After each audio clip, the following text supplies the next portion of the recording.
నమస్తే, welcome to our channel. నేను సిరి. రేవంత్ రెడ్డి తమ్ముడు తిరుపతి రెడ్డి దూకుడికి రాహుల్ గాంధీ ఎంట్రీతో బ్రేకులు పడినట్టు అయింది.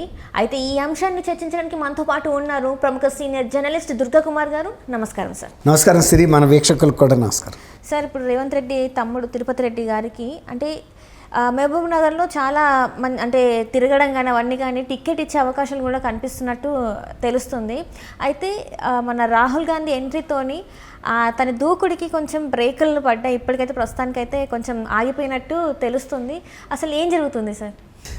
తిరుపతి రెడ్డి గారు అంటే రేవంత్ రెడ్డి గారు తమ్ముడమ్మ. ఆయన కూడా మన రేవంత్ రెడ్డి గారు లాగానే equally very active, hyper active కూడా.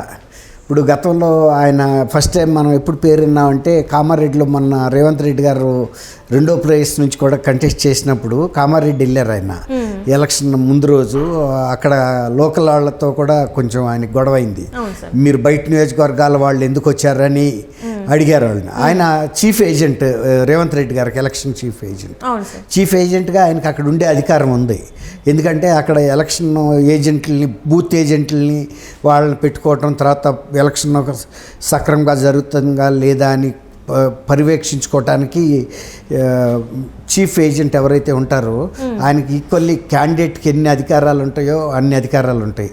ఆయన కూడా పోలింగ్ బూత్ల్లోకి వెళ్ళి కూడా చూసుకోవచ్చు, అంటే ఎలక్షన్ సక్రమ పద్ధతిలో జరుగుతుందా, ఏమన్నా రిగ్గింగ్లు జరుగుతున్నాయా అని.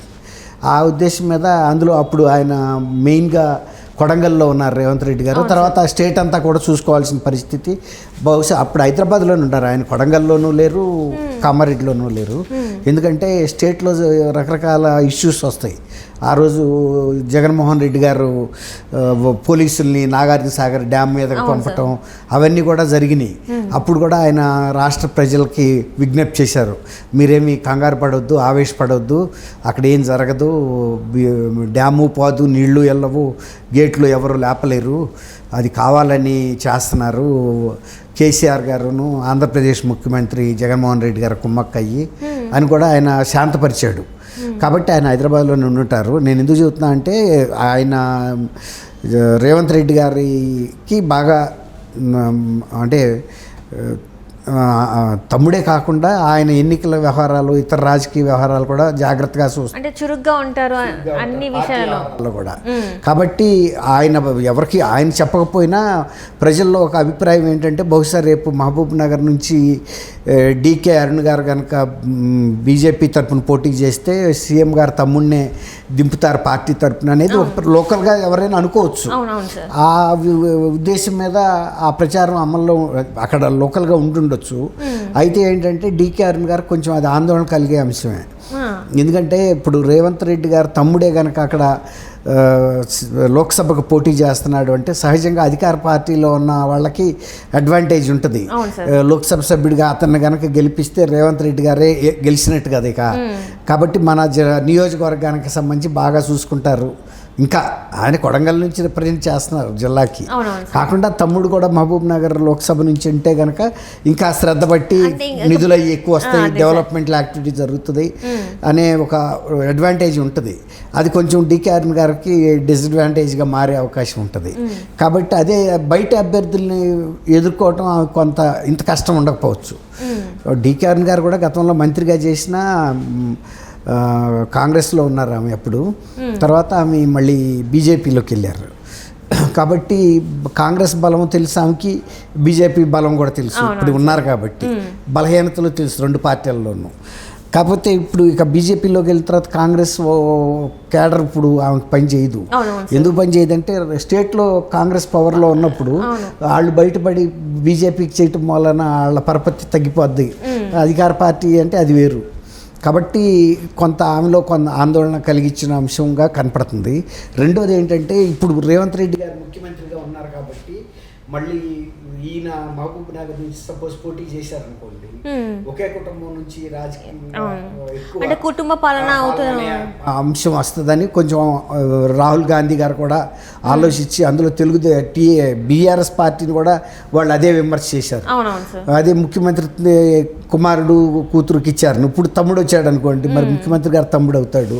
అట్లాగే రేపు ఇంకొకటి ఏదన్నా వచ్చింది అనుకోండి వీళ్ళకి సంబంధించి ఎక్కువ అవుతుంది. ఎందుకు ఇప్పుడే ఇమ్మీడియట్గా మొన్నే కదా చీఫ్ చీఫ్ మినిస్టర్ అయింది ఆయన. అట్లాంటప్పుడు ఇంకా కొంచెం బయట వాళ్ళకి అవకాశం ఇస్తే పార్టీలో విమర్శలకు తావు ఉండదని బహుశా రాహుల్ గాంధీ గారు కొంచెం వారించి ఉంటారు. అంటే ఇక్కడ చూస్తున్నట్టయితే ఇప్పుడు సోనియా గాంధీ గారు కావచ్చు, వాళ్ళ ప్రియాంక గాంధీ కావచ్చు, రాహుల్ గాంధీ గారు కావచ్చు, వీళ్ళది కూడా కుటుంబ పాలన అనుకోవచ్చు కదా సార్ మనం. అంటే ఫస్ట్ నుంచి చూసినా కూడా వాళ్ళది కుటుంబ పాలన. అంటే వీళ్ళు అదే అంటారు, వీళ్ళది కుటుంబ పాలన అంటారు, బీఆర్ఎస్ వాళ్ళు కూడా వీళ్ళది కుటుంబ పాలనే అంటారు. సో ఇప్పుడు ఒక్క టికెట్ వల్ల వచ్చే అన్యాయం ఏం జరుగుద్ది అని చెప్పేసి అంటే ఒక డౌట్ అయితే ఉంటుంది కదా సార్. అది నువ్వు అన్నది కరెక్ట్. అది వాళ్ళ ఫ్యామిలీ కనుక లేకపోతే కాంగ్రెస్కి ఓటు వేయని పరిస్థితి వచ్చేసింది. ప్రజలు కూడా ఎవరన్నా ఇందిరాగాంధీ కుటుంబీకులు ఉంటేనే అది పార్టీని ఓన్ చేస్తున్నారు ప్రజలు కూడా. వాళ్ళు కాకుండా ఇంకెవరన్నా కనుక వస్తే అట్లాంటి మాస్ అప్పీల్, పలానా ఇందిరాగాంధీ మనవరాలు అనే ఒక గ్లామర్ ప్రజల్లో తెలియకుండానే అది ఒక వెళ్ళిపోయింది అందరికీ మైండ్లో. ఇప్పుడు ఇది అనుకోండి, కొత్తగా కదా రేవంత్ రెడ్డి చీఫ్ మినిస్టర్ అయింది, ఇప్పుడే మళ్ళీ వెంటనే మీరు అన్నట్టు దీనికి వస్తే కనుక మహబూబ్ నగర్ లోక్సభకి ఎందుకు మనం అవకాశం ఇవ్వాలి అని అంతే. అట్లంటే వాళ్ళు రాహుల్ గాంధీ వాళ్ళు ప్రైమ్ మినిస్టర్ కూడా తీసుకోలేదు కదా, 2 టర్మ్స్ వీళ్ళకి వదిలిపెట్టారు మన్మోహన్ సింగ్. అంతకుముందు పివి నరసింహారావు గారికి వదిలిపెట్టారు. అంటే 15 years నుంచి వాళ్ళు ప్రధానమంత్రి పదవికి అయితే పోటీ పడలేదు కదా, గ్యాప్ వచ్చింది కదా. అట్లా ఇప్పుడు ఆ కుటుంబానికి ఆ మినహాయింపు ఉంటుంది సిరి. ఎందుకంటే వాళ్ళకి కొంచెం మొదటి నుంచి వాళ్ళ తాత కూడా కాదు, ముత్తాత నెహ్రూ గారు అంటే ఆ ముత్తాత నుంచి అంతకన్నా తాత కూడా ఆయన కూడా పెద్ద లాయరు, మోతీలాల్ నెహ్రూ గారు. అట్లా వీళ్ళంతా కూడా ప్రజా జీవితంలో ఉన్నారు. మోతీలాల్ నెహ్రూ, జవహర్లాల్ నెహ్రూ, ఇందిరాగాంధీ, రాజీవ్ గాంధీ, రాహుల్ గాంధీ, ఇది 5వ తరం.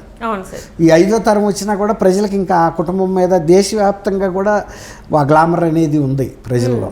అట్లా అంటే ఇప్పుడు చూస్తున్నట్టయితే సార్, ఇప్పుడు ఇక్కడ మన తెలంగాణ వచ్చిన తర్వాత 10 సంవత్సరాల తర్వాత అంటే ఇప్పుడు మళ్ళీ కొత్త ప్రభుత్వం ఏర్పడడం ద్వారా జనాల్లో ఏమన్నా అంటే వ్యతిరేకత వస్తుందేమో అని జాగ్రత్తతో ఇట్లాంటి నిర్ణయాలు ఆచితూచి వ్యవహరిస్తున్నారు అనుకోవడంలో తప్పేం లేదు తప్పేం లేదు. ఇప్పుడు మీరు అన్నది ఎగ్జాక్ట్లీ కరెక్ట్. ఇప్పుడు ఏ విమర్శ మీద అయితే వీళ్ళు ఆ ప్రభుత్వం మీద చేశారు, ఇప్పుడు అటువంటి విమర్శ ఇమ్మీడియట్గా కొన్ని నెలల్లోనే రాకూడదు కదా. ఇప్పుడు మహా అయితే 2 నెలలు అయింది, ఇంకో నెల రోజుల్లో 2 నెలల లోపు అయితే ఎలక్షన్లు వస్తాయి. 4 నెలల్లోనే మళ్ళీ అదే కుటుంబం నుంచి మహబూబ్ నగర్ లోక్సభకి పోటీ చేయటం అనేది కూడా అంత మంచిగా అనిపించదు కదా. ఇప్పుడు అనవసరంగా రేవంత్ రెడ్డి గారు ఇంకా 4 సంవత్సరాల 8 నెలలు పరిపాలన చేయాల్సింది. అనేక విషయాలు బయటకు వస్తాయి, విమర్శలు వస్తాయి, ఇవన్నీ కూడా వస్తాయి. తెలిసి ఎందుకు ఆహ్వానించాలి అని. ఇప్పుడు తిరుపతి రెడ్డి గారు అక్కడ లోక్సభ కంటెస్ట్ చేయకపోయినా ఎవరినైనా పోటీ చేసి గెలిపించగలిగిన సత్తా కాంగ్రెస్ పార్టీకి ఉంది, రేవంత్ రెడ్డి గారికి కూడా ఉంది. అట్లాంటప్పుడు సొంత ఫ్యామిలీ మెంబర్స్ని ఎందుకు పెట్టాలి? ఇప్పుడు తిరుపతి రెడ్డి గారు కూడా అక్కడి నుంచి అవనందువల్ల వచ్చిన నష్టమే లేదు. నిజంగా ఆయనకి ఏదన్నా పార్టీ తరపున ఏమైనా పనులు కావాలంటే రేవంత్ రెడ్డి గారితో చెప్తే జరగకుండా ఉండవు కదా.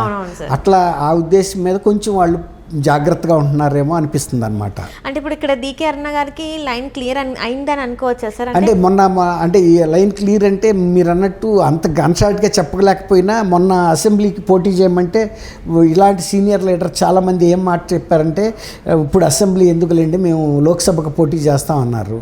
గతంలో కూడా ఆమె చాలాసార్లు అసెంబ్లీకి పోటీ చేసి మంత్రి అయ్యారు, కానీ ఇప్పుడు లోక్సభ సభ్యురాలుగా అయిన దాఖలాలు నాకు కనపడతలేదు.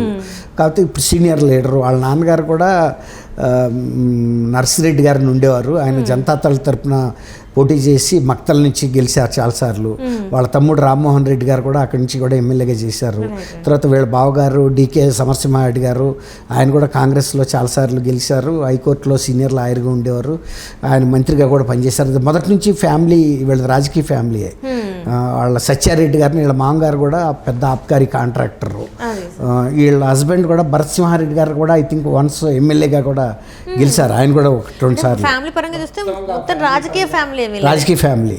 అందుకని ఆమె ఏదైనా పోటీ చేయటం జరిగితే ఇంకా ఇప్పుడు ఆమె కూడా కొంత సీనియర్ లీడర్గా అయ్యారు కాబట్టి ఇప్పుడు లోక్సభకు పోటీ చేయటమే ఆమె ఏజ్కి ఉందాతనానికి ఉంటుంది.